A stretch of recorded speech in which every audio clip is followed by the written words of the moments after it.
Todo mundo, espero que estejam todos bem, né? Quarentena. Hoje a. Opa, alguém tá pedindo aqui? Bom, hoje a palestra vai ser com o professor Maluf e com a intermediadora Milena. A gente pensou hoje numa palestra explicando melhor o que são as análises de dados. O Maluf, provavelmente quem é bicho aqui não vai conhecer, ele é nosso professor de introdução à análise de dados e análise de dados. Pode ser que vocês não entendam mais da base para vocês entenderem do que se trata e vocês chegarem lá na facu já entendendo um pouco melhor, né? A Milena, ela é monitora dessa matéria, então ela ajuda, né, os alunos com as atividades, a entender melhor o que o professor passou nas aulas, e é bem importante, então a gente resolveu chamar ela, porque provavelmente ela entende mais a visão dos alunos, né, já que ela é uma aluna. Então a gente quis trazer essa visão do professor explicando com o complemento da Milena. Então, acho que basicamente é isso. Eu coloquei aqui para gravar. E no final a gente vai pedir para vocês colocarem o nome, mas aí eu peço para, no final eu peço isso para vocês para contabilizar a presença. É isso. Muito obrigada, professor Milena. Podem prosseguir. Milena, você começa e eu vou logo após você, tudo bem? Tá ótimo, pode ser. Bom, gente, boa noite. Como a Gi já falou, o professor já falou, eu sou a Milena.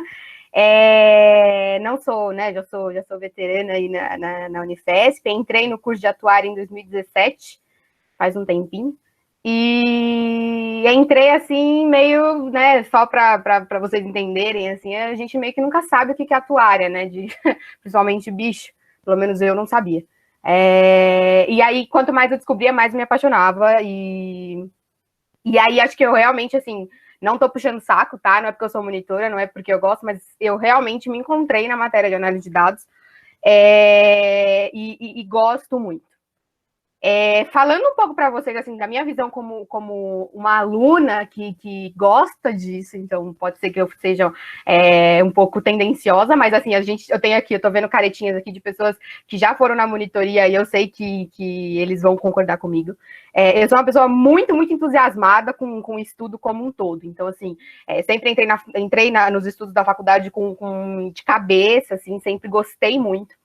E eu sempre me identifiquei com as matérias mais quantitativas, matérias mais de cálculo.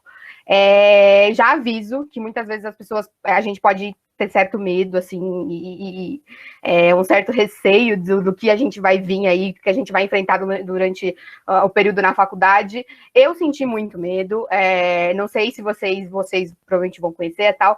A gente teve estatística e foi uma matéria realmente muito difícil no começo, principalmente para mim no primeiro semestre.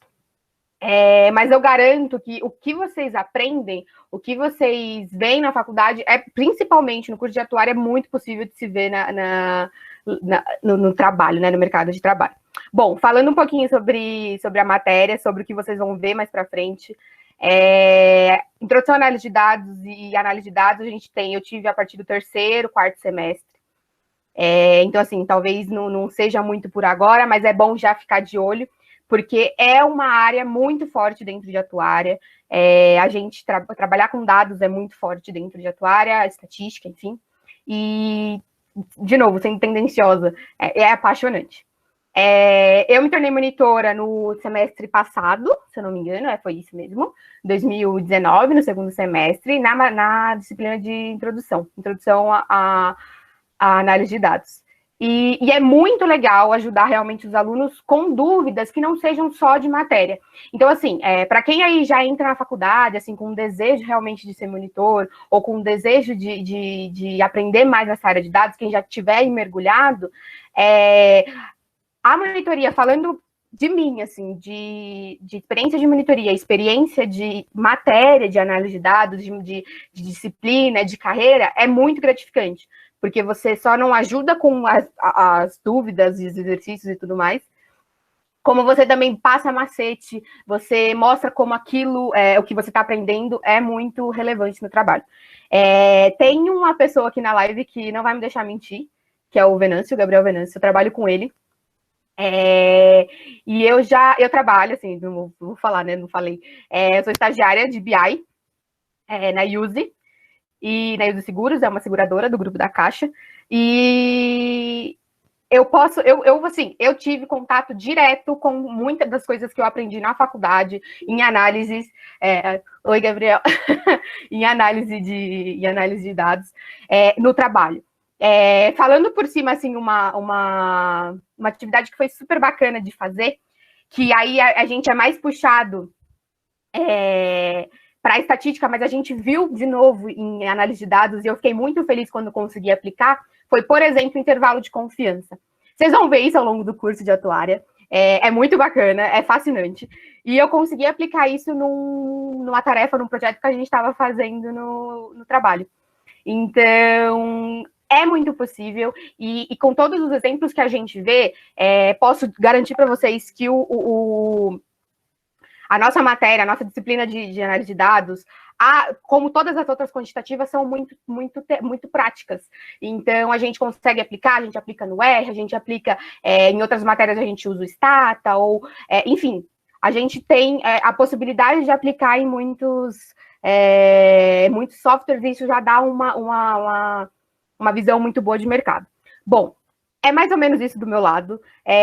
Quero deixar isso muito, muito claro, uma coisa para vocês, que podem vir gente tentar assustar, falar que análise de dados é um pouco difícil, que mexer com a parte mais estatística, de modelagem, de regressão é muito difícil, mas quando a gente realmente quer, quando a gente engrena para estudar, é muito gostoso.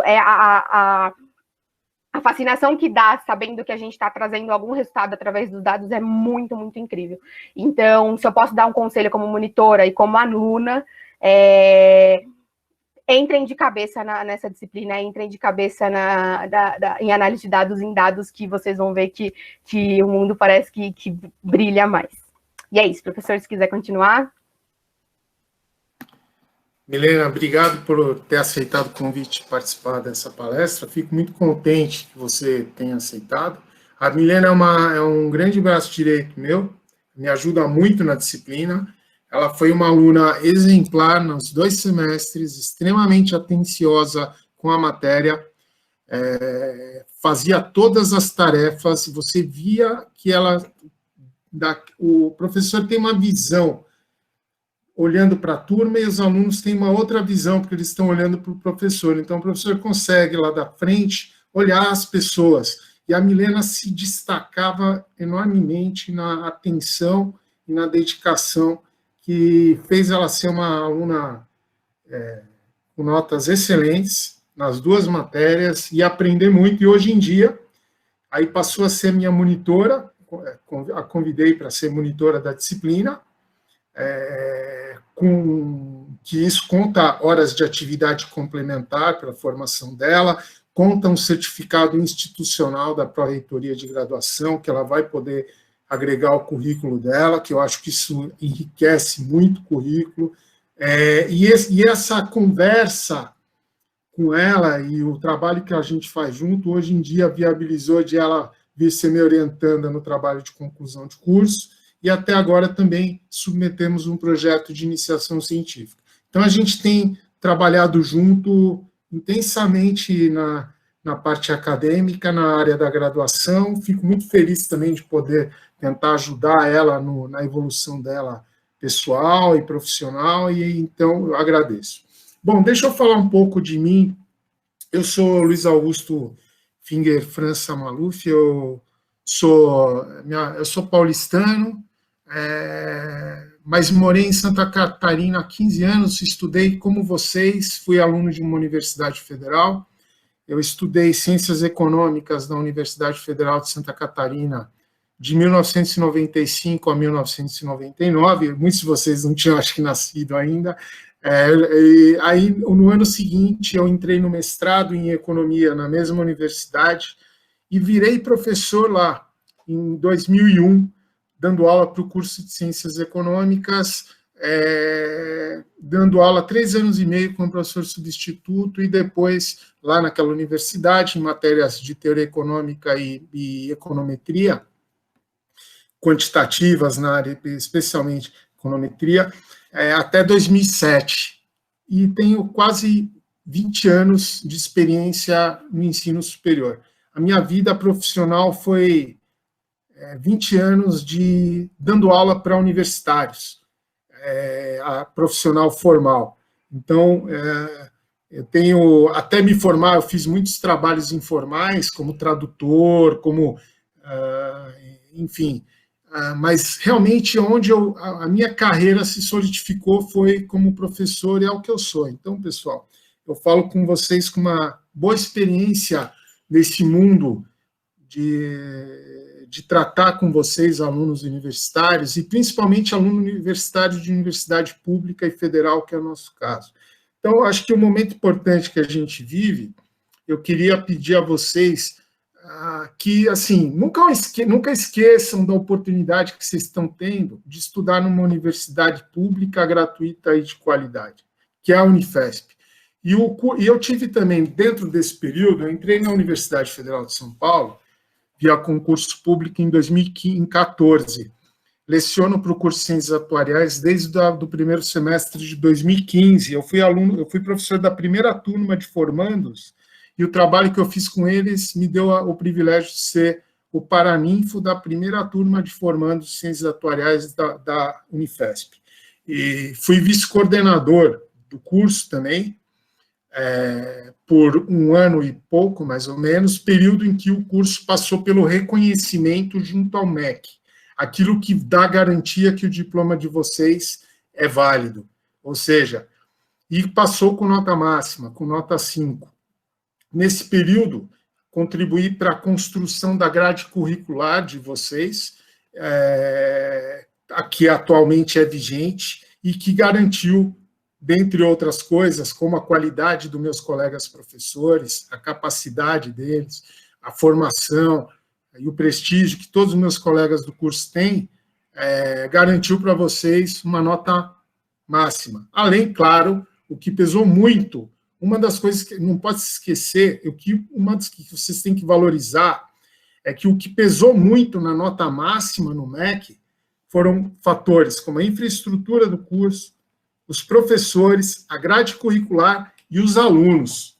Os alunos foram muito elogiados pelos avaliadores do MEC na entrevista que fizeram com eles no momento do reconhecimento. Então, eu sou muito feliz de estar aqui na Unifesp, na IPEM, no curso de Ciências Atuariais. Agora sou docente e, atualmente, juntamente com minhas atividades docentes, eu desenvolvo meus estudos de doutorado em pesquisa operacional no programa de pós-graduação em pesquisa operacional da Universidade Federal de São Paulo, em convênio com o ITA, o Instituto Tecnológico de Aeronáutica. Então, eu sou aluno de doutorado também das duas instituições, Unifesp e ITA. Então, eu desenvolvo meus trabalhos de pesquisa, ensino, extensão, associados à minha pesquisa de doutorado, às minhas orientações de trabalho de conclusão de curso, de iniciação científica e das disciplinas que eu dou na graduação. Atualmente é o que eu mais tenho feito. Então, esse foi o ponto para vocês, foi minha apresentação. Eu queria me apresentar a vocês terem um pouco de noção de quem é a pessoa do professor Luiz, tá?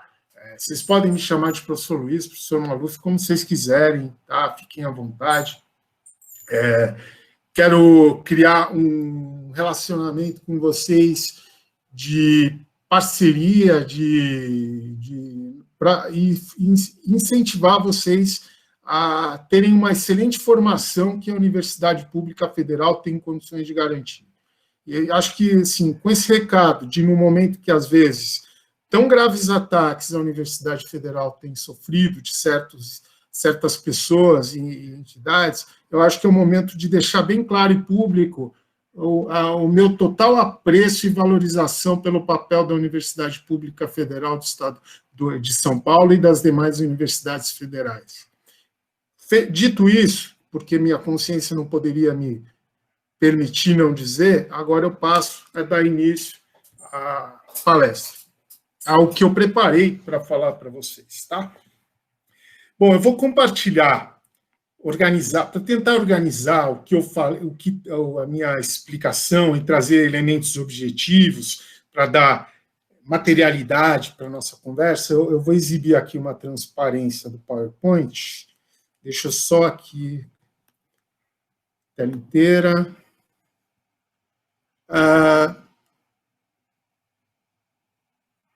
Colegas, vocês me permitam um minuto que eu vou entrar novamente, eu vou sair e entrar da conversa, mas eu vou entrar pelo navegador Google Chrome, porque eu estou no Firefox e o Firefox não permite compartilhar a tela, tá bom? Então, me deem um minuto de licença, 30 segundos, que eu vou... Giovana, me dá... Tudo bem, professor, tá bom. Que eu vou fazer eu já retorno com a outro login. Ok. É rápido. Estou online ainda, estou só acessando o Chrome.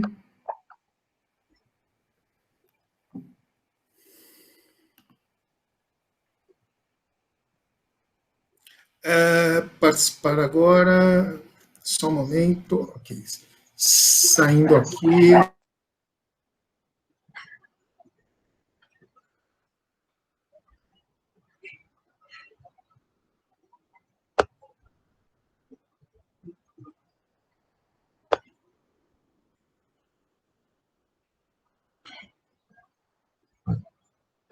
Professor, está mutado, mas você voltou.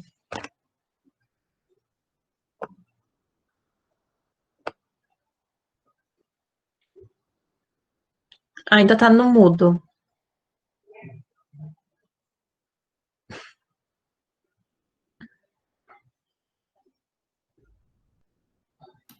Ok, tudo certo? Agora sim. Sim. Legal.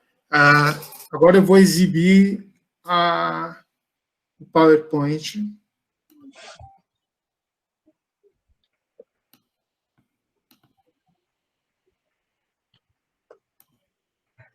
Bom, pessoal, eu preparei essa apresentação para vocês, especificamente para vocês, e eu chamei essa apresentação de modelagem, programação e análise de dados em ciências atuariais. Quem quiser anotar meu e-mail para contato comigo, fique à vontade, use preferencialmente o e-mail institucional, que está aí abaixo. Depois eu posso compartilhar o PDF da apresentação com vocês, tá bom? Não se preocupem em copiar rapidamente.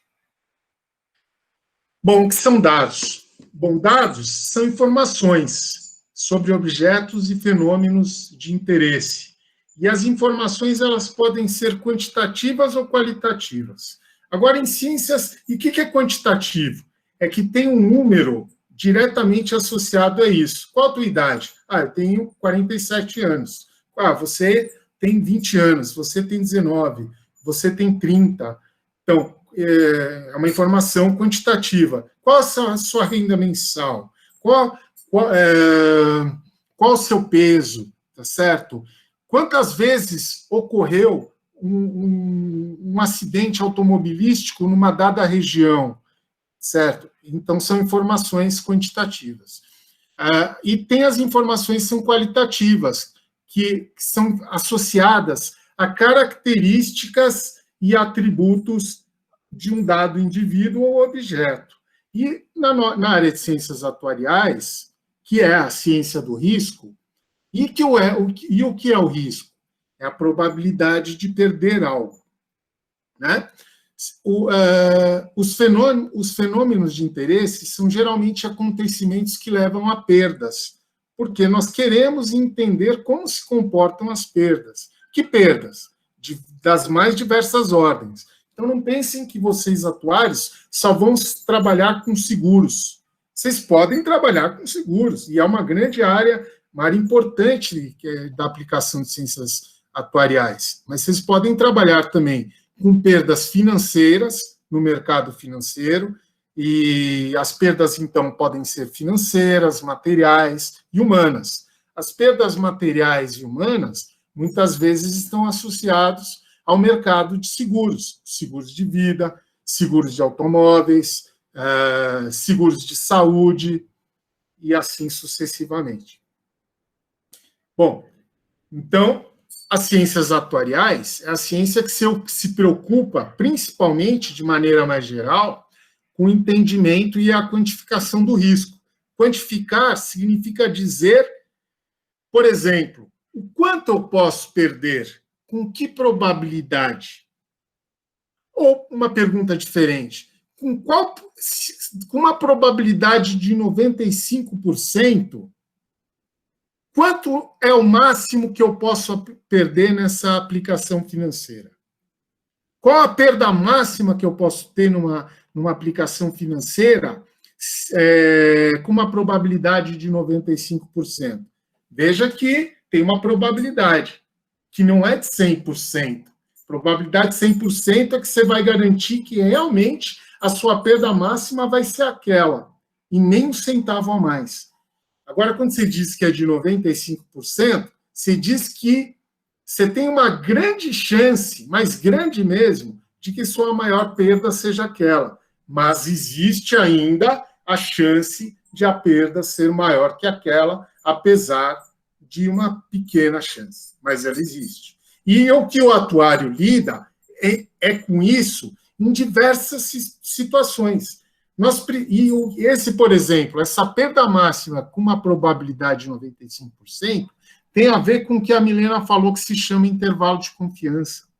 Então, o intervalo de confiança é uma medida estatística para considerar o comportamento dos fenômenos. E no exemplo que eu estou falando, o fenômeno é o valor da perda.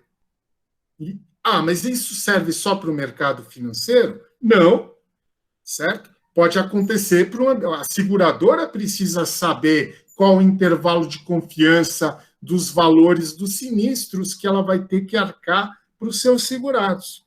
Então, se ela estima uma média, mas os valores podem ser, num dado ano, muito acima da média, e ela só reservou a quantia para cobrir o sinistro igual à média, ela não vai conseguir cobrir o sinistro. Então, é importante não apenas conhecer a média, mas conhecer o intervalo, uma distribuição. Isso é uma estimativa que envolve dados, observações passadas. Então, os riscos que a gente costuma tratar na área de ciências atuariais são de acidentes, de um indivíduo vir a falecer, porque isso está associado, por exemplo, a um seguro de vida, ao risco de ocorrência de um furto, de um roubo, de uma fraude, associado àquilo que os bancos chamam de risco operacional. Por exemplo, você ter perda de recurso porque alguém está burlando, tá certo? Alguém fraudar um seguro, alguém, enfim, são perdas, inadimplência, o risco chamado risco de crédito, perdas financeiras em operações do mercado, que uma ação, as ações caem, o dinheiro está aplicado lá, e ali você vê que no dia seguinte os seus 100 mil reais passaram a estar valendo somente 30 mil. Isso ocorre. Você perder 70 mil, isso tem um risco. Quer dizer, qual a probabilidade? Você conseguiu mensurar essa perda? Ou pelo menos ter uma estimativa de que isso seria possível? Pois, tendo ocorrido, você ter tido uma reserva para cobrir isso, se você fez isso, você utilizou dados para a modelagem do risco. E é esse ponto que eu estou trazendo para vocês, que é o que o curso de Ciências Atuariais, no seu conjunto, dentre outras coisas que o complementam, procura oferecer para vocês. Então, a gente precisa quantificar o risco. A gente precisa fazer estimativa quanto ao risco. Isso nos permite nos prepararmos para o risco. E isso nos permite fazer reservas e também negociar o risco, que é comprar e vender o risco no mercado de seguros, que é o que a seguradora faz. Ela compra um risco. Ela investe no risco. Ela acredita. O que é o investimento? É tentar comprar algo hoje, achando que você pode vender mais caro no futuro. Essa é uma definição bem didática de investimento. E o que ela está fazendo, na verdade? Ela está com base na probabilidade de ocorrência de sinistros e outros fatores desse, ela pensa o seguinte, olha, com probabilidade de 95%, o valor que eu tenho que pagar lá no futuro não vai ser maior que esse. Então, eu posso vender um prêmio, uma apólice, por um valor um tanto acima disso, que isso me garante que eu não vou ter perda. E a probabilidade de perder dinheiro seria de 5%. Então, seria uma relação assim, em cada 95 operações, 100 operações, ela ganha dinheiro, e em cada 5 ela perde. E no longo prazo isso gera lucro sustentável para ela. Por isso é a mensuração do risco e a quantificação. Então, dados muito utilizados em ciências atuariais, por exemplo, tipos de dados. Número de ocorrências de sinistros em uma dada região, valores das ocorrências de sinistros em uma dada região. Isso vai ter um nome lá na frente que chama severidade. Severidade de um sinistro é o valor do sinistro. Por exemplo, teve uma batida lá na esquina, um carro quebrou o para-choque do outro. Ocorreu isso uma vez, isso é a frequência do sinistro. Então, qual o valor da reparação desse dano? Ah, foi de tanto. Então, a severidade desse sinistro é esse tanto. O que determina outras coisas? Por exemplo, é importante também, muitas vezes, conhecer o perfil socioeconômico dos segurados, dos indivíduos que vão ter um plano de saúde, que vão ter um fundo de pensão, porque tudo isso determina as probabilidades de ocorrência de sinistro. Tá certo? Então, por exemplo, o perfil socioeconômico, a idade, o sexo, o estado civil, se possui alarme, renda mensal, histórico de saúde, doenças anteriores, crônicas, etc. São dados que devem estar registrados numa chamada base de dados para serem utilizados em modelos matemáticos e estatísticos que vão nos dar o quê? Estimativas quanto ao risco. Veja o foco. Quantificar o risco. Comportamento dos retornos financeiros no mercado de capitais, custos por atendimento realizados através de um plano de saúde, e assim uma diversidade. Mas isso aqui, claro, é mais para chamar atenção para a relação de quantificação de alguns dados importantes. Bom, o que garante uma boa manipulação dos dados? Manipular os dados significa utilizá-los com a finalidade, que seja útil. E qual é essa finalidade? Aí eu volto lá no começo. Uma das principais finalidades que a nós, na área de atuária, nos focamos por exemplo, a quantificação do risco. Mantendo, então, esse mote, como que você pode quantificar esse dado adequadamente? Bom, você tem que quantificar esse risco adequadamente. Você precisa ter dados que sejam associados a variáveis que influenciem mais ou menos na ocorrência do fenômeno que gere a perda. Então, são hipóteses sensatas sobre o fenômeno que se quer estudar. Quais os fatores que podem ocorrer a ocorrência da perda ou de um sinistro? Por exemplo, quem é mais provável ter um acidente automobilístico? Um jovem solteiro que sai à noite, bebe na balada e sai dirigindo rápido de madrugada, ou um indivíduo que sai menos certos horários da madrugada e, por exemplo, né, que é casado, ou, por exemplo, porque o perfil do jovem solteiro sai mais, ele vai lá nas baladas e tal, e o indivíduo casado ele já tem uma propensão menor a sair à noite, por exemplo. Isso é uma hipótese. Então, pode ter uma hipótese, nem sempre ela se verifica. Veja que eu estou falando em hipótese, não em dogmas. Não estou dizendo que toda pessoa casada tem menos chance de ter um acidente do que o solteiro. Não é isso, mas algumas hipóteses. Então, qual a probabilidade de você ter um furto. Por exemplo, se sua garagem não tem porteiro eletrônico, se você precisa sair do veículo para abrir a sua residência, coisas do tipo, são fatores importantes que as seguradoras consideram para quantificar a probabilidade de ocorrência do sinistro e isso em si determinar aquele chamado intervalo de confiança que a Milena falou. Então, para isso, você precisa traçar uma relação de causa e efeito. Uma relação de causa e efeito é aquilo que vocês aprenderam lá no segundo grau, que pode ser determinada por uma função matemática. YF de x. Y é uma função de x, por quê? Porque se x tem uma variação, isso gera uma variação em y, tá certo? Isso é um modelo matemático. O que é y? Ocorrência do sinistro, por exemplo. O que é x?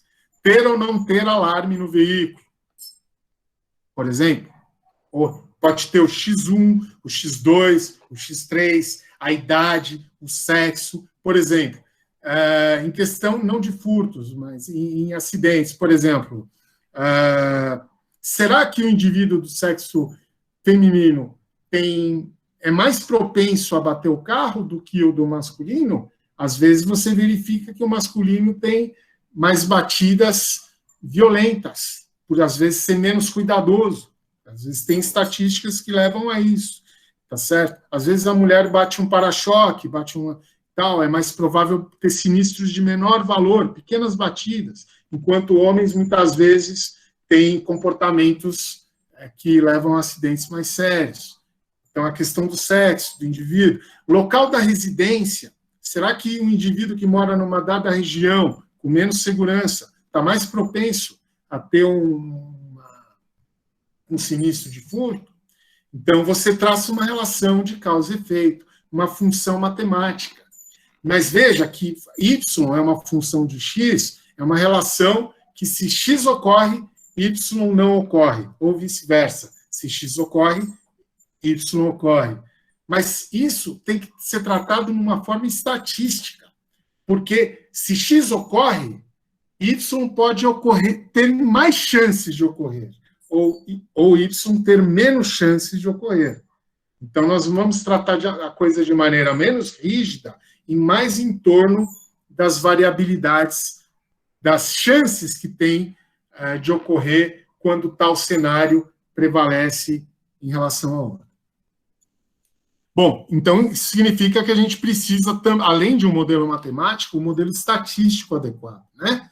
A gente não precisa também... Então, quer dizer, o que daria um modelo matemático? Pensa numa continha simples. Y é igual a 10x. Então, se x igual a 2, 10 vezes 2 dá 20. Então, se x igual a 2, y é igual a 20. Isso é um modelo matemático. Agora, o que é um modelo estatístico? Se x igual a 2, y pode ficar entre 18 e 22, passando pela média de 20, com uma probabilidade de 95%. Olha, temos um intervalo de confiança. Aí você fala, então, você tem a probabilidade que em 95% das vezes, o valor de y vai ficar entre 18 e 22 quando x for 2. Aí um exemplo de intervalo de confiança, e aí você pode trazer isso para a modelagem de sinistros, com o tempo vai sendo explicado nas disciplinas. Isso aqui é só um beabá inicial, um abecedário. Então, nós precisamos, para uma boa manipulação dos dados, 4 elementos aqui. Hipóteses sensatas sobre os fenômenos, relações de causa e efeito, hipóteses sobre as relações possíveis de causa e efeito dos fenômenos que se quer estudar, um modelo matemático adequado, quer dizer, que função matemática seria adequada para descrever o comportamento desses dados, que se ajustaria melhor a isso. E qual o modelo estatístico que me permite estimar os parâmetros desse modelo matemático? E com seus respectivos intervalos de confiança. Então, ok, sabendo essas 3 coisas, finalmente é mão na massa.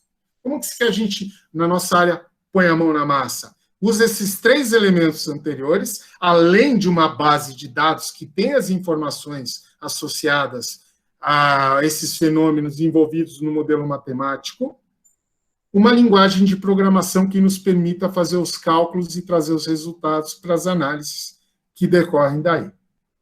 Então, isso que a gente falou aqui, pessoal, na área, como disse, na área acadêmica, na área científica, não só acadêmica, chama-se metodologia técnico-científica.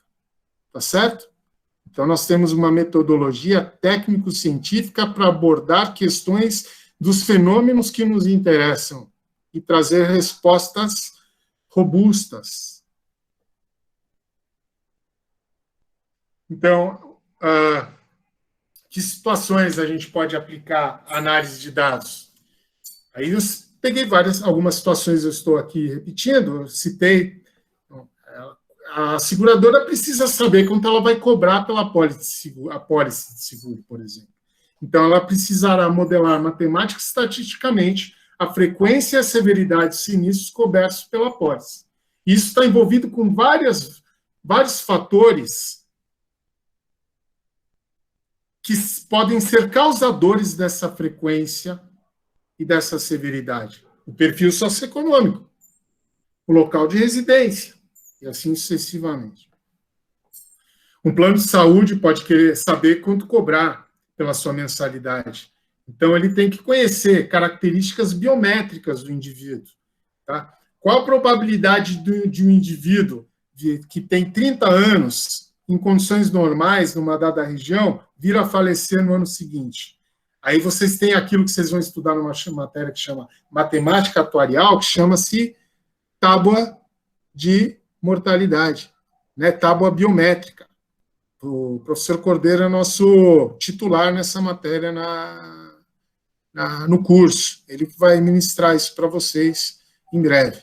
Tá? Então, tem muitas coisas aí, e aí você, com essas características, com essas informações, com as características biométricas do indivíduo, e com questões socioeconômicas e com valores e custos de exame, se consegue modelar um preço viável para a operadora do plano de saúde, por exemplo.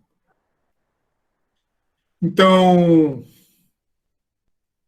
uma outra aplicação, um que eu mais foco a minha pesquisa, meus trabalhos atuais, é essa questão aí, ó, estimação de reservas e provisões financeiras. De quem? Quem precisa fazer isso? É aquilo que eu falei. Você tem que ter uma previsão robusta do quanto será os valores que terá que cobrir no futuro, enquanto seguradora, como plano de saúde, como fundo de pensão e como instituição financeira, para poder ficar solvente e continuar operando no mercado. Isso se chamam reservas e provisões financeiras. As seguradoras precisam para poder cobrir os sinistros futuros. Eles não ainda ocorreram. Então, ela precisa ter uma previsão disso. O plano de saúde para cobrir os atendimentos e tratamentos dos seus segurados. O fundo de pensão para cobrir os benefícios de aposentadoria e pensões futuras. E as instituições financeiras para cobrirem suas perdas. Bom, eu vou dar um exemplo aqui para vocês, aplicado ao que eu mais tenho especializado. Uma aplicação de análise de dados no mercado financeiro com base a estimar o risco e a reserva de capital futura. Em que etapas, então, esse processo se daria? Eu preciso ter os preços da ação ou das ações que estão na carteira de investimento. Eu preciso calcular o retorno o comportamento dos retornos dessas ações que estão na minha carteira. Eu preciso fazer a modelagem e o ajustamento da variabilidade, que aqui nós chamamos de volatilidade. Volatilidade é uma palavra muito importante para nós, porque ela tem a ver com variação. Entenda a volatilidade como variabilidade. Quanto mais volátil, é mais variável. Você pode oscilar, ter oscilações muito bruscas, que pode gerar tanto ganhos expressivos, mas como perdas expressivas. E, além de modelar, estimar para o futuro, de modo a garantir uma reserva de capital, e uma palavra-chave na área de ciências atuariais é chamado value at risk, valor em risco. Aqui, por exemplo, eu peguei a ação Usiminas 3, nos últimos 700 pregões, usando o software R. Eu fiz o upload dos dados, das cotações via Yahoo Finance, por uma library do R, que permite eu fazer o web scraping, que é aquilo de coletar da rede os dados, crio uma matriz de dados e peço o gráfico dos dados. Então, aqui eu tenho a cotação. Veja que aqui é o comportamento dos preços da ação nos últimos 700 pregões. Eu tenho aproximadamente 700 dias da cotação da Usiminas 3. Em seguida, o que eu preciso? A teoria de modelagem financeira não permite eu fazer modelagem ou estimativa do preço futuro, por questões que vocês vão aprender na minha matéria. Permite eu modelar, sim, o retorno. O que é o retorno? É a variação percentual do preço do ativo de um dia para o outro. Então, quer dizer, se o preço hoje é 10 e amanhã é 12, é porque de hoje para amanhã subiu 20%. Se o preço é hoje 10 e amanhã é 8, o preço caiu 20%. E aí a gente trabalha com o conceito de retorno diário, de um dia para o outro. Só que a gente trabalha com o conceito de não variação percentual, mas decimal. Então, ao invés de eu falar que o retorno foi de 20%, a gente vai dizer que foi 0,2%, que é só pegar o percentual e dividir por 100. 20% dá 0,2%. Se o retorno foi negativo de menos 20%, então ele foi de menos 0,2%. E o gráfico de retornos associado a esse preço, essa série de cotações, é esse aqui, ó. Olha como que ele se comporta diferente. Em média, ele fica na linha do zero, ó. Em certos momentos, aqui você vê as oscilações, ó. Aqui você tem ganhos próximos de 8%, no período 100, aqui é o período, no eixo horizontal, e no vertical é o retorno em decimal. Aqui no período 100 você tem um retorno próximo de 0,8, depois você tem perdas próximas aqui de menos 0,03, próximos de 3%, e você vai vendo que isso aqui, que é a variabilidade dos retornos.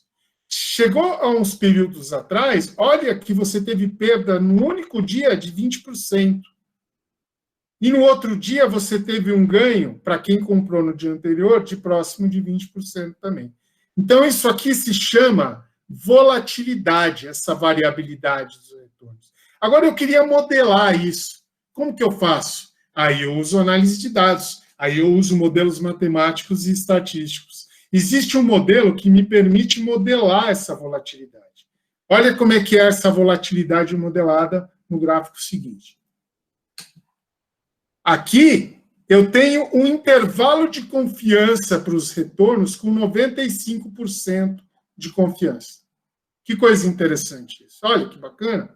E nota como que esse intervalo de confiança ele é sensível às variações. Ele não é rígido, ele não é uma reta. Por quê? Porque esse é um modelo que a gente chama de um modelo de volatilidade condicional, que a gente vai estudar mais à frente. Quer dizer, a variação de hoje, olha, veja, ó, que essa linha azul fica muito próxima dos limites de perda máxima, da perda. Algumas vezes excede, viu? Ó, em 95% das vezes, o retorno fica dentro dessa área aqui, entre as linhas azuis superior e inferior. Mas em 5% das vezes, ele ultrapassa Olha aqui, ó, ultrapassou para cima, um pouco antes dos 600, e ultrapassou para baixo, um pouco depois de 600. Em momentos como esse aqui, ó, são momentos que a gente chama de momentos de altíssima volatilidade do mercado, de altíssimo risco, e as perdas podem ser grandes. Isso aqui que a gente acabou de fazer, pessoal, foi aquilo que eu chamei antes de ajustamento do modelo, modelagem e ajustamento do risco. Agora, eu não quero só saber o que ocorreu com os dados que eu já tenho, eu quero prever para o futuro. Se o meu último dia de dados é esse aqui, espero que vocês consigam ver essa setinha, se meu último dia de dados é esse aqui, eu quero saber, qual é o limite de perda, qual é a minha perda máxima para o dia seguinte, com 95%. Então, eu vou para o campo da previsão. Mas eu só consigo fazer previsão, pessoal, após eu ter passado por essa etapa aqui. Veja as etapas que foram passadas. Revisando. Coleta dos preços, cálculo dos retornos, ajustamento do modelo de volatilidade. 3 etapas aqui foram feitas na análise de dados. Quarta etapa, previsão. Aqueles dados anteriores, aqui eu estou fazendo um exemplo de previsão com 10 dias para frente. Nos próximos 10 dias, o retorno máximo, com 95% de probabilidade, fica próximo de 10%. Veja aqui o 0,1 aqui. E a perda máxima, com 95% de probabilidade, fica próxima também de 10%. A linha vermelha no interior é o retorno médio.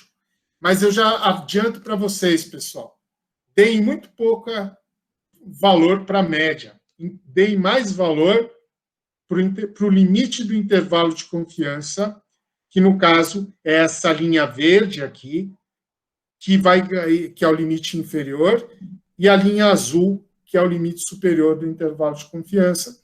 A linha verde, especialmente, é de importância grande, porque ela que vai, com base nessa linha verde aqui embaixo, pessoal, que nós vamos calcular o valor em risco e a reserva de capital. O banco e a instituição financeira que aplica em ações usa essa metodologia.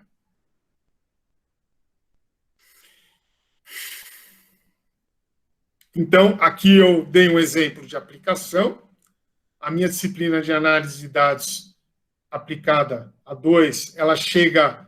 Esse aqui é um dos pontos finais da disciplina. Os meus atuais alunos que aqui estão presentes, como a Giovana e outros, irão ter isso comigo com detalhamento necessário nesse semestre, e vocês, quando chegarem lá.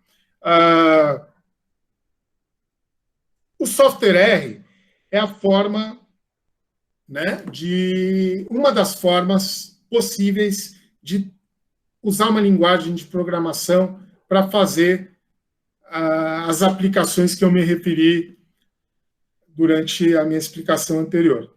Então, o que é o software R?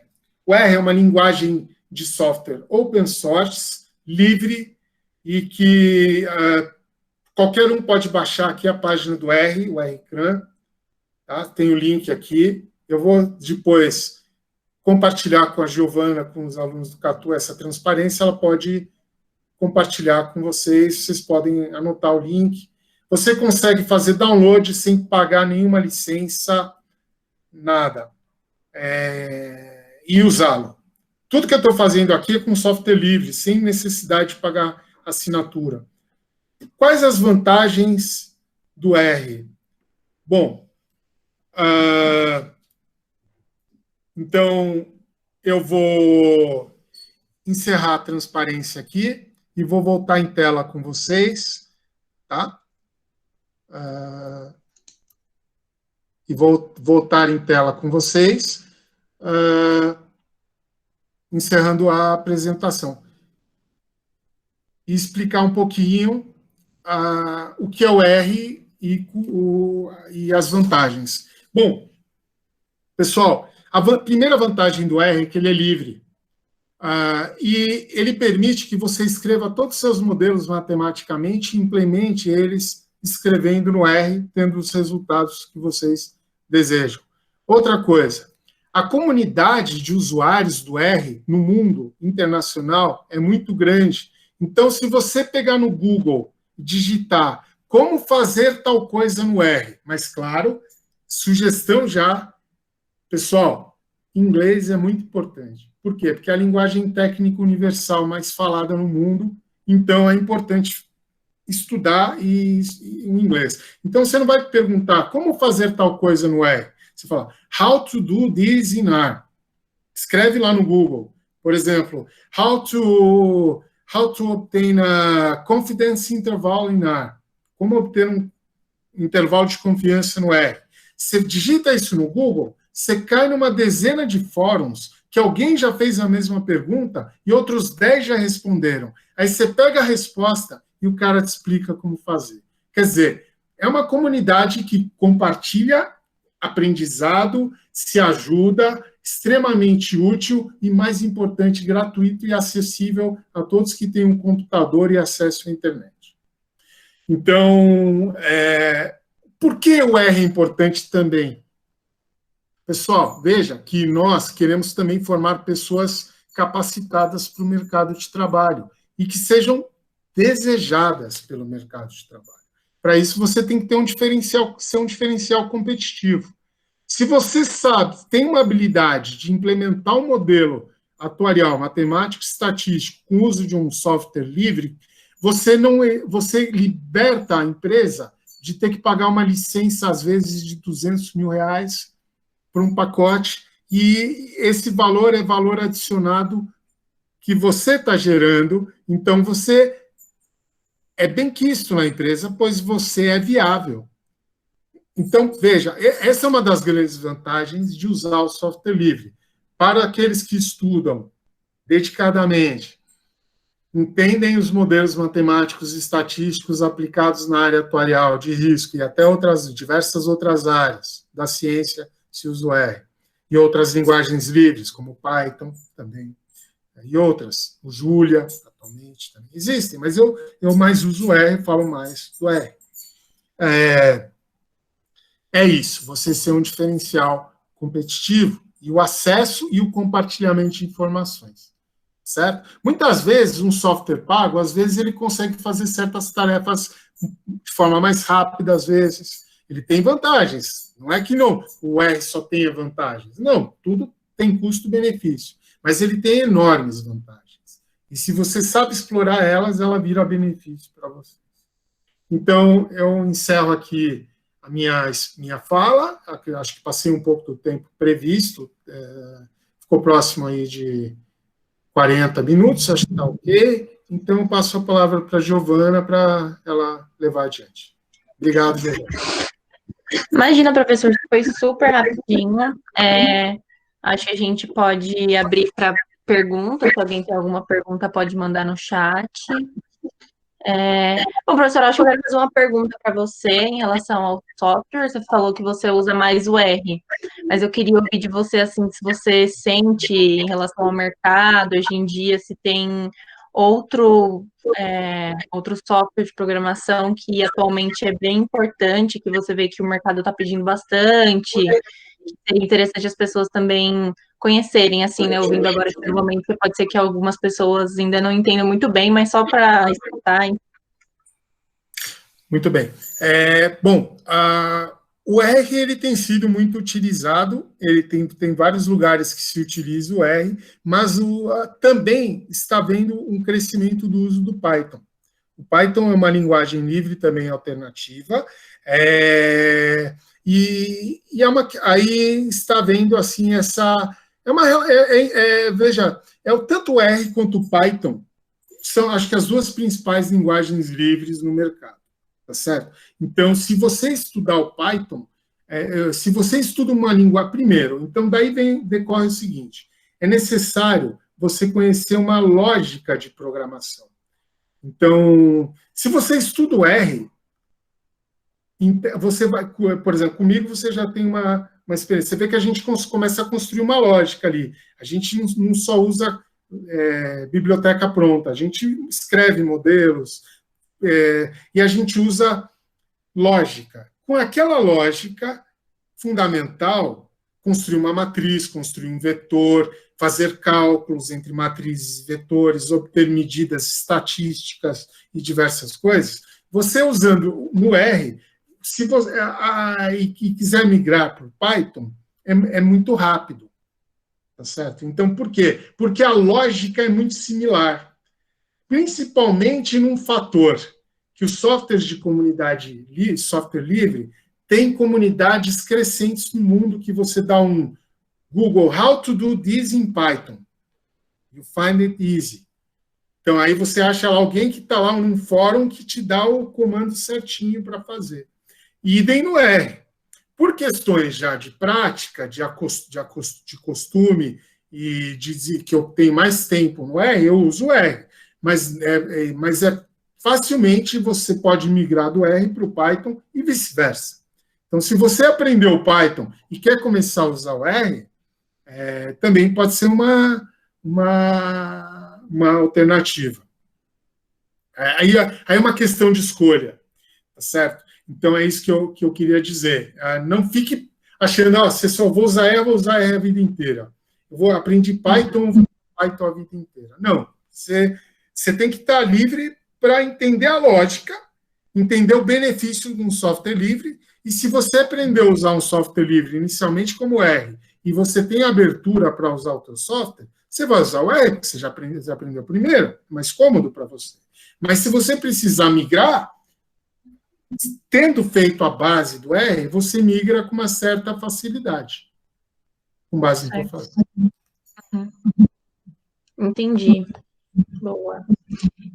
Acho que eu tenho só mais uma perguntinha. Eu vi que você mostrou nos slides sobre a ação que você mostrou, enfim, intervalo de confiança, retorno, todas aquelas análises. Eu queria perguntar se você utiliza isso para fazer os seus cálculos próprios, assim, entre você, para você investir em alguma ação ou não. E como que Resposta, sim. Eu atualmente estou um pouco fora do mercado, até porque o mercado atualmente não está muito recomendável para você colocar. Por quê? Vocês viram aquela questão da volatilidade? Uhum. Com essa questão do ambiente que nós estamos vivendo, o medo do coronavírus, a economia que está retraindo porque as pessoas estão em casa, e é importante que fiquem em casa mesmo para viver. Não adianta a economia estar boa se você está no hospital, né? Então, é melhor viver com saúde. Então, enfim, no momento de alta volatilidade, é mais recomendável você ficar fora do mercado. Mas, sim, é possível você utilizar um modelo desse, que a princípio, no geral, se você é um profissional de bancos, por exemplo, está na área de risco do banco, você vai usar um modelo similar desse para calcular a reserva de capital do banco. Então, você vai prestar um serviço para o banco. Mas você pode montar um sistema desses para calcular, por exemplo, selecionar dentro de 190 ativos que são negociados na Bolsa Brasileira, são aproximadamente 190 tickers que existem, né? Você consegue calcular o VaR de cada um deles e o retorno esperado de cada um deles e fazer uma relação de risco e retorno para tomar uma decisão otimizada. Uhum. Eu, atualmente, estou fazendo um trabalho no meu doutorado que a gente está utilizando em conjunto com essas estimações do valor em risco pela metodologia GART. É um trabalho, inclusive, que eu estou fazendo atualmente.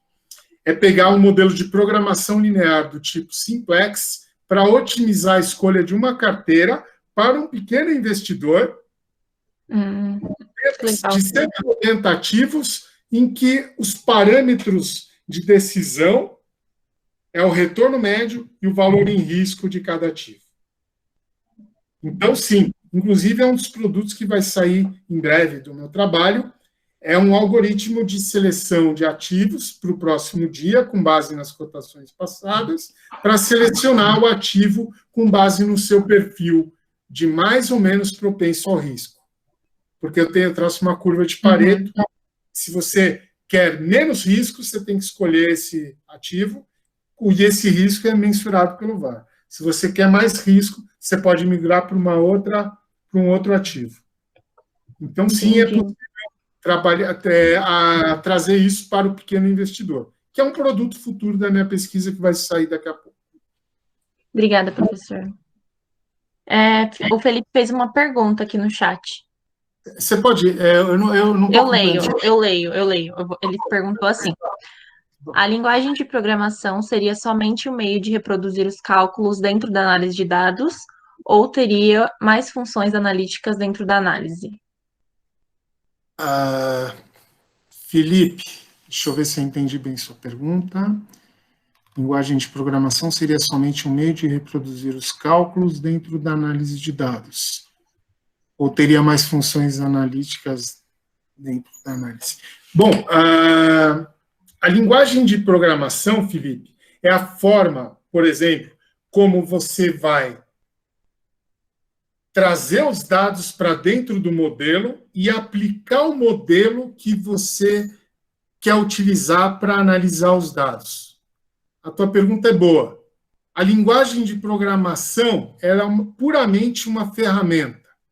Quem faz a análise é você, Felipe. Depois que você tem os resultados que a linguagem de programação permitiu, quando empregada sobre os dados e o modelo matemático e estatístico que você escolheu, você vai analisar com base na teoria que você estudou quanto a esses modelos, e isso se aprende nas aulas e nos livros e nas pesquisas. Então, muito boa pergunta pelo seguinte motivo: não basta saber programar. O mercado e o mundo precisa de gente que sabe pensar e analisar, tá certo? E ainda, eu tenho participado de alguns, até com base no meu doutorado, eu tenho participado de alguns congressos, webinários online, alguns do MIT, que estão associados ao meu programa, e lá a linha de pesquisa é muito pesquisa operacional e inteligência artificial, que é aquela coisa, será que a linguagem de programação faz tudo? É justamente em vários trabalhos que eu assisti em palestras do MIT, de profissionais da área que vão lá falar para os alunos, como nós fazemos aqui, vocês trazem profissionais das seguradoras para falar como que eles fazem isso lá. E o que acontece? Falta muito para uma linguagem de programação responder a todas as perguntas. A capacidade analítica que nós temos ainda ela é extremamente relevante e eu acredito que vai continuar sendo por muitos anos. Por isso que a formação científica, conhecimento dos modelos matemáticos, entender o que está acontecendo, não pode ser terceirizado 100% para os algoritmos. Eles fazem uma parte, mas eu acho que você ainda é muito importante como pessoa para poder fazer o restante. Respondi sua pergunta, Felipe? Se você quiser complementar, fica à vontade.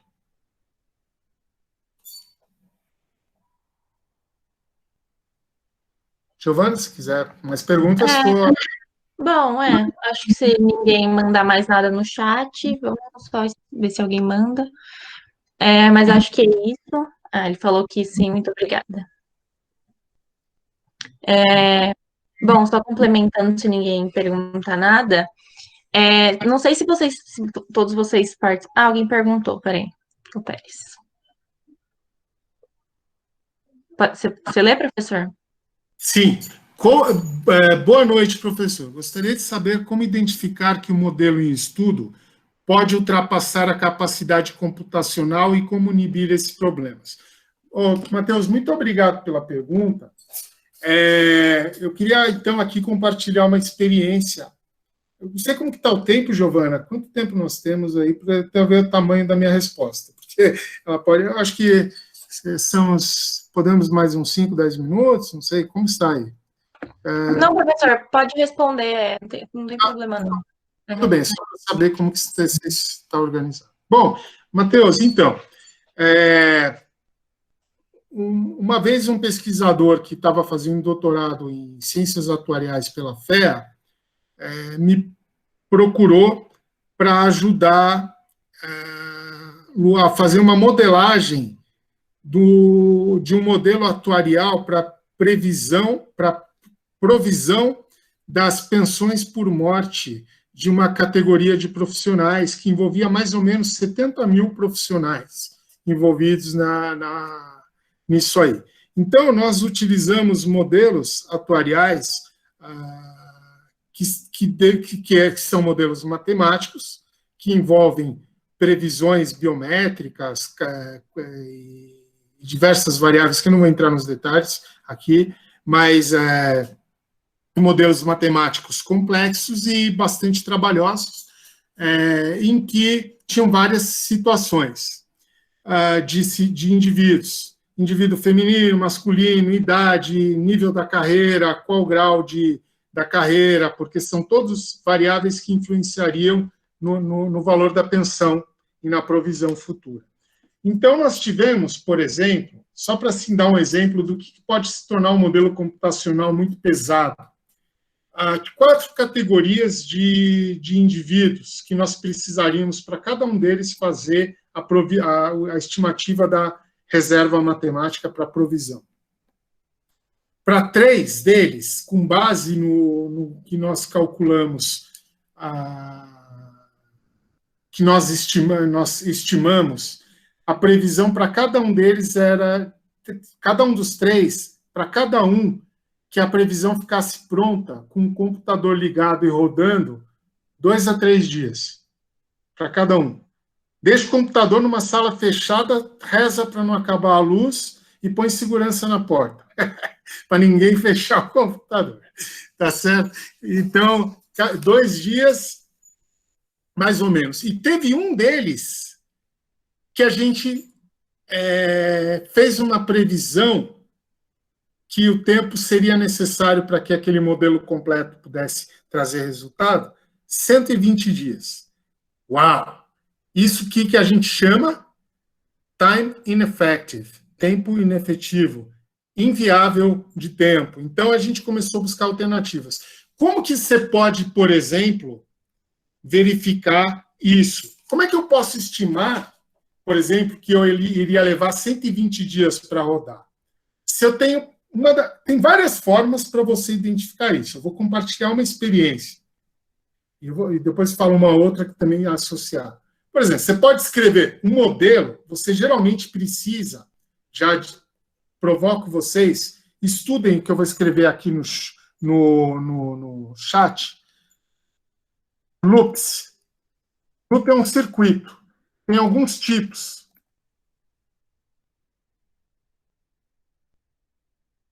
Tipo for, tipo while e outros.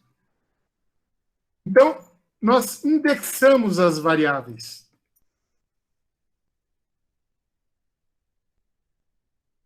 Em matrizes e vetores. Vetores, tá? Então, o que ele faz? Ele faz um cálculo para cada célula da matriz, para cada linha e para cada coluna, um a um.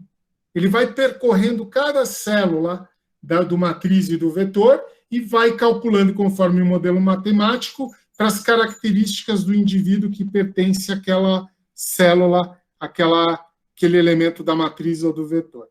Então, o que se faz? Você faz o cálculo, existe no R uma função que chama sys_time, por exemplo. Isso aqui é um exemplo. Sys_time. Pode ser que eu tenha digitado alguma coisa errada aqui, algo parecido. E você define um objeto que fala o tempo initial, vai ser o sys_time. Aí você roda o modelo e quando termina, você digita final igual o tempo inicial, a hora, o tempo atual, menos aquele tempo que foi computado inicialmente. Só que você não faz para o modelo inteiro, faz para uma linha, para uma única linha. Aí você vai ter um número de minutos ou segundos que leva a isso. Aí você usa a regra de 3, vê quantos minutos, quantos segundos tem uma hora, quantos segundos tem um dia, e aí você vê o número de segundos que isso dá e você fala, ok, qual o número de linhas que eu tenho no meu modelo? 75 mil e multiplica por aquilo ali. Aí, por exemplo, eu vi que deu 120 dias estimadamente. Então, aí fala, vamos ter que mudar a estratégia. Outras coisas que você também pode ver é a capacidade de memória RAM do seu computador. Uma coisa, por exemplo, que a gente sabe, que eu estou bem acostumado, é que, por exemplo, algumas matrizes passam de 6 GB de RAM. Se seu computador tiver até 6 GB, ele já trava e você não roda. Então, você também tem que lidar com essas coisas. Você tem que considerar o tamanho das matrizes e o tamanho das linhas. Acho que foi Matheus. Matheus, atendi tua pergunta? Matheus? São formas de você ver, por exemplo, são estimativas. Tá legal. Então, essa é uma das formas, mas podem haver outras. Isso é uma situação que eu vivi ali, que eu experienciei uma vez. Bom, se não tiver mais perguntas, uma coisa que eu ia comentar é que eu não sei se, enfim, a maioria que está aqui participou do curso que a gente deu em dois sábados de Excel, que o Marcos ministrou, e a gente comentou bastante disso, enfim, da programação. O Caco trabalha bastante com programação, então a gente estava dando curso de Excel, mas a gente comentou, né, que às vezes às vezes vai fazer algum trabalho, alguma coisa que o Excel já não suporta, então você começa a migrar para softwares como esse, que vai suportar o trabalho que você quer fazer. Então, a gente comentou disso, e assim, pode ser que todos vocês ainda não estejam entendendo muito bem do que se trata, mas, como eu comentei, é realmente bem importante, às vezes, vocês já estarem escutando isso, porque mais para frente, quando vocês forem ver de fato, vocês já, com certeza, vão entender melhor, assim, por já estar escutando. Então, eu queria comentar isso. Giovana, posso fazer um comentário sobre o que você falou? Claro. Outra situação foi uma colega que trouxe uma vez um problema para calcular aquele chamado, vou escrever aqui, que é muito usado pelas auditorias, como tem alguma microfonia. Só quando alguém fala, desativar o microfone para não dar microfonia. Deixa eu só aqui. Ok. Então, tem um negócio que os atuários fazem muito, que é o chamado, eu vou escrever aqui o nome para vocês entenderem. Triângulo de runoff. É chamado triângulo de runoff. Esse triângulo de runoff não é runoff, tá? É runoff. Esse triângulo, ele serve para calcular as provisões de sinistros incorridos, mas não reportados. Então, às vezes ocorre um sinistro de um cliente de uma seguradora hoje, mas ele tem um prazo para informar. Então, a seguradora precisa se precaver até para aquilo que não é informado, porque ele tem o direito de informar depois e ela vai ter que arcar com o valor do sinistro. Não é isso, Milena? Então, uma colega uma vez me trouxe uma aplicação que eles estavam fazendo numa auditoria grande, importante, e ela trouxe a realidade da empresa dela. Eu não vou citar o nome, porque isso é só uma experiência para fins didáticos. E na empresa dela, eles estavam fazendo a coisa por meio de VBA. O VBA, para calcular o runoff, ele é extremamente... Vamos dizer o seguinte, o que nós fizemos? Trouxemos a programação do VBA para o R, e ela implementou o mesmo modelo lá por meio do R. Qual a vantagem? Rapidez e praticidade. Com R, você tem muito mais funções disponíveis, consegue programar com um número de funções de apoio muito maiores disponíveis, e isso garantiu para ela identificar até alguns erros da programação que estava naquele momento empregado.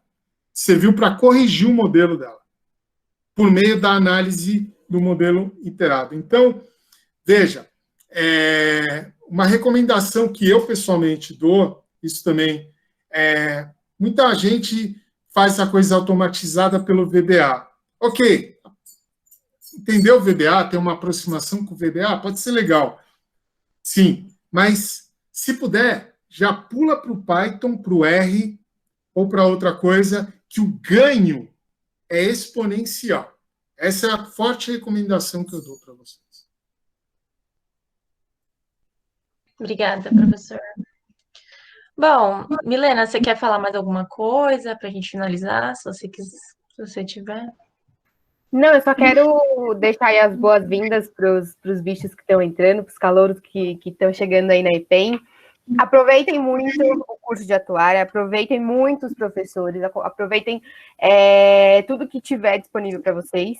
E eu espero ainda ver, né, se a gente conseguir voltar ao vivo lá na faculdade, espero ver vocês ainda. E aí, se precisar de alguma dúvida, se tiver alguma curiosidade, pode falar comigo. Qualquer coisa, você entra em contato com o Catu e o Catu me passa, com a Gi, enfim. Eu estou disponível, o pessoal que fazia monitoria e sabe que eu gosto muito de realmente interagir e passar minhas visões. Então, aí quem estiver pensando em alguma coisa aí no sentido de dados, sei lá, almejando até a monitoria mais para frente, estou aqui se precisar de alguma ajuda, tá bom? É isso, bem-vindos. Obrigada. Bom, acho que a gente então pode finalizar, né, já que ninguém perguntou mais nada. Eu queria agradecer ao professor e a Milena por falarem aqui. Como eu disse, é um assunto ainda meio complicado para os bichos, mas é extremamente interessante, então é bem importante. E acho que é isso por hoje. Vou pedir para quem participou deixar o nome no chat, para a gente contabilizar a presença, já que está tudo gravado aqui. Depois também, não sei. Oi. Só aproveitar que eu não fiz isso, Claro. Aproveitar, agradecer você pelo convite, pelo Catu, dar mais uma vez boas-vindas aos alunos, tá? Espero aí que vocês tenham muito sucesso na vida e aproveitem a oportunidade de serem alunos de uma universidade pública federal. Não esqueçam disso e valorizem isso, tá, pessoal? Porque ela dá acesso, garante, dá um direito a vocês que vocês merecem ter. Vocês chegaram aqui por mérito e também por direito também, tá certo? Verdade. Por direito. Então, muito boas-vindas, sejam muito bem acolhidos e com muito carinho aí, muito boas-vindas. Obrigado, Giovana, novamente. Obrigada, professor, imagina. Tá bom? Tá bom, obrigada.